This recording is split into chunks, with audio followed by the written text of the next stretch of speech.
Tá, se você tá meio perdido em tudo que foi divulgado até aqui, saiba que você não está sozinho. Uma série de eventos e alegações que beiram o inacreditável dão um ar de série do TikTok feita com baixo orçamento apenas para criar entretenimento. Ou uma justificativa. Ou só tentar encerrar uma história que no fim pode se voltar contra o escritor. Pode escolher, qualquer opção se encaixa. No vídeo de hoje eu vou trazer um resumo das alegações dos últimos 3 dias.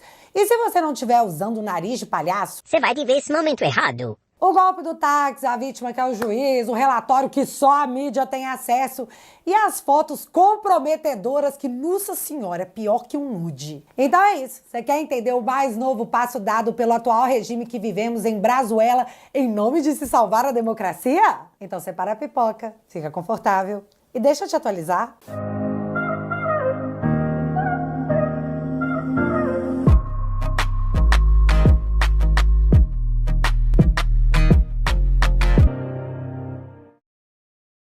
37 pessoas denunciadas, entre elas quase todo o entorno militar do Bolsonaro. E eu disse quase, porque, General Ramos, eu não vejo o senhor faz um tempo, hein? Teve também os assessores, parlamentares, ministros de Estado. Enfim, se aproxima o capítulo final da trama golpista tupiniquense, onde se viveu o crime impossível. Dar um golpe sem armas, sem tanque, sem exército, usando apenas um coração peludo como munição. Além, é claro, de algumas bíblias. E por falar em Bíblia, indiciamos um padre. Porque não basta parecer com Venezuela, temos que ter nossos traços nicaragüenses também. O quê? Você não acha que tá parecido com Venezuela? Em agosto, Maduro acusou a Maria Corina de um pacto com Elon Musk e até com o diabo. Ainda em agosto, após bloquear o Twitter no Brasil, Alexandre não citou o Musk, mas disse que redes sociais são usadas para atacar a democracia.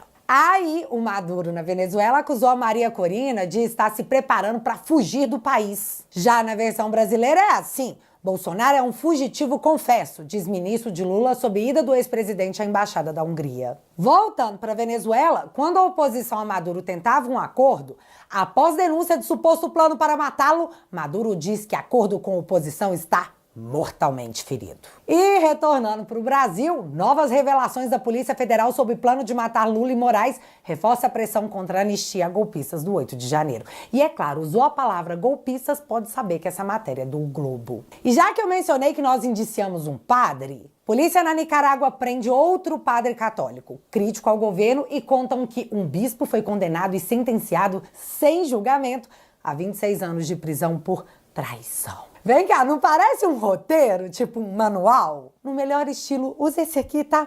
Beijo. E depois dessas tristes comparações, vamos ao que de fato, ou de tese, porque fato é uma coisa, tese é outra, do que aconteceu. A Polícia Federal indiciou 37 pessoas pela suposta tentativa de golpe e saiu distribuindo para a mídia a posição da Polícia Federal como se fosse uma verdade absoluta. Globo e CNN se transformaram em porta-voz da Polícia Federal, como se a investigação, que está em fase inicial, tivesse apresentado provas concretas de tudo o que era alegado, e aí os militantes, eu disse militantes? Não, é jornalistas. Não. Os jornalistas faziam suas sentenças como se fossem juízes do caso e tentando implementar na cabeça das pessoas que era isso, acabou pro biruliro. Eu até senti falta da Natuzaneri abrindo o jornal com um versículo bíblico.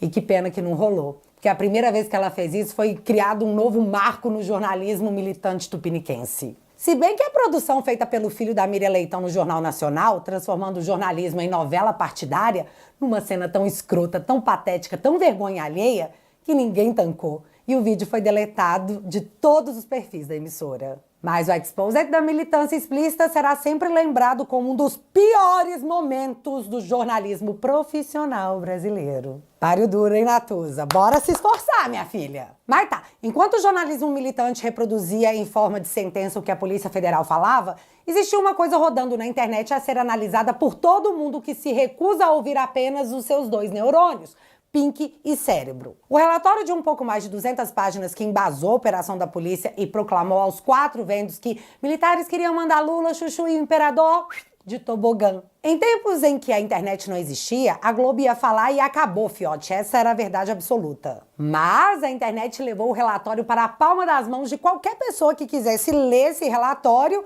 e quisesse conferir se o gabarito anunciado estava batendo com as respostas à prova. E foi aí que deu ruim. Mas, Bárbara, você tá duvidando da gloriosa Polícia Federal?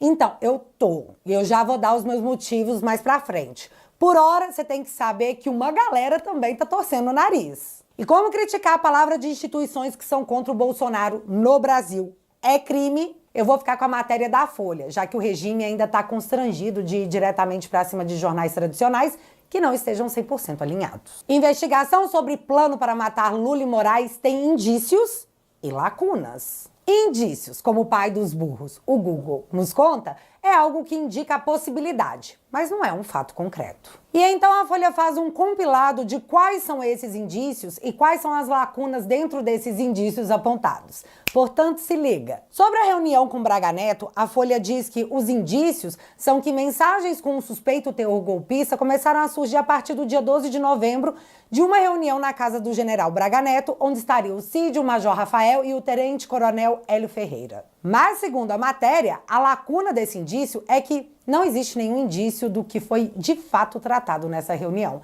Então, por uma análise cronológica, a PF concluiu que houve uma reunião para se tratar de um golpe de Estado na casa do Braga Neto. Mas provas sobre isso, dentro do relatório, não tem. Sobre o financiamento do golpe, os indícios seriam que no dia 14 de novembro, o Cid e o Rafael trocaram mensagens sobre um orçamento de 100 mil que incluiriam hospedagem, alimentação e materiais para o que a PF diz ser para ações golpistas. Já a lacuna apontada pela Folha seria de que a PF não conseguiu acesso a esse documento, então ele é tipo cabeça de bacalhau.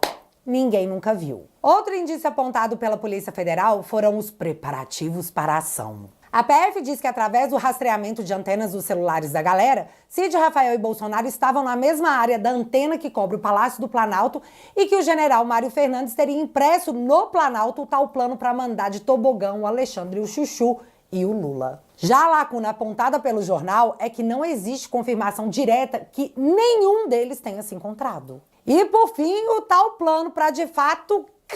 O indício foi um texto encontrado no HD do Fernandes, e esse texto descrevia etapas de uma operação, armamento e riscos envolvidos. Já as lacunas nessa alegação são as que não se sabe a quem esse documento foi apresentado e que nos casos do Lula e do Chuchu não existem outros elementos de provas de que as coisas foram além do que um texto. Além disso, até o momento a PF não soube identificar sequer quem seria o tal do Juca. Mas em uma outra análise de quem leu o relatório e não ficou apenas repetindo o que a PF comunicou, foi o jornalista David Agape no portal Investigação, onde ele fez a seguinte matéria. Kids pretos e golpe. Polícia Federal usa especulação para acusar plano contra Moraes. Tentativa de vincular Alexandre ao suposto golpe é baseada em interpretações frágeis e especulações. E para ser super justa aqui com o David, ele deixa claro que ele acredita sim que houve indícios de uma conversa sobre golpe e que ele acredita que mesmo perante um cenário que todos vivemos, um golpe de Estado não deveria ser uma opção cogitada. Fazendo esse alerta para a própria análise, até para se resguardar da democracia vigilante, ele diz que é importante saber separar as coisas e que, caso os envolvidos tenham cometido crimes, que eles tenham acesso a um julgamento justo de acordo com a lei. E para mim foi uma clara referência a senhoras de 70 anos pegando 14, 17 anos de cadeia. David diz em sua matéria que, embora o relatório da Gloriosa tente apresentar um cenário de conspiração organizada, faltam provas concretas e claras de tudo que foi alegado. O David também diz que Alexandre de fato foi monitorado, mas que isso por si só não comprova a existência de uma conspiração para mandá-lo de tobogã. E ainda que juristas, inclusive de esquerda, tenham apontado que cogitação ou atos preparatórios não configuram crime no direito penal, os documentos apresentados pela gloriosa Polícia Federal não trazem qualquer menção a preparativos concretos, planos detalhados ou ordens diretas que sustentem a narrativa de um plano para empurrar o ministro do tobogã. David diz que essa narrativa foi construída pela investigação que se apoia em interpretações, suposições e correlações de circunstâncias, o que retira dentro da lei o peso do caso. E agora eu vou trazer uma outra análise do Gabeira, um jornalista da Rede Lula, lembrando que Gabeira é totalmente de esquerda. Sim, eu vou fazer isso. E foi isso aqui que ele disse. eu gostaria de ter mais dados, né? Porque desperta curiosidade, né, na gente. Por exemplo, aquelas armas que estavam em cena foram apreendidas, eles iam fazer o ataque com aquelas armas todas ou tinham optado por um planejamento mais específico? A ideia de envenenamento do presidente e do vice-presidente daria tempo naquele prazo antes da posse? E você envenenaria os dois juntos ou separado? E se envenenasse um, o outro não tomaria precauções depois? Uma série de questões que eu me coloco e que seria interessante também, na medida em que as coisas sejam desvendadas, a gente tem acesso a elas, porque isso pode vir a ser, digamos assim, os elementos de um grande roteiro, de uma grande série. Sim, são elementos de um grande roteiro, de uma grande série, mas até então, seu Gabeira, a gente não sabe se aprenderam arma, a gente não sabe o que ia acontecer, porque eles só tinham acesso a um texto. Baseado nesse texto, eles disseram, aconteceu pra caramba! Mas eu confesso que eu também gostaria de saber como tudo isso ia acontecer. Mas, infelizmente, não há detalhamento sobre isso, porque nada do tipo foi apreendido. O que é uma pena, né? A gente vai ter que acreditar no achismo. Ou não, porque se isso aqui é uma democracia, você escolher não acreditar em tudo que houve é um direito seu, certo? Mas quem poderia preencher as tais lacunas para dar mais consistência a todo o enredo? Ah, um delator. E como Felipe Martins não tinha o que delatar, foi a hora de chamar o Cid de novo. Em seu primeiro depoimento, no dia da operação, ele disse que não fazia ideia dos fatos trazidos. Mas menina, PF ficou com o coração peludo e já que ele não queria falar, foi lá no STF e pediu a anulação dos benefícios que o Cid teria por ter feito a delação no ano passado. Ou seja, você vai voltar pra cadeia. E a gente sabe o nome disso, né? Isso tem um nome: tortura.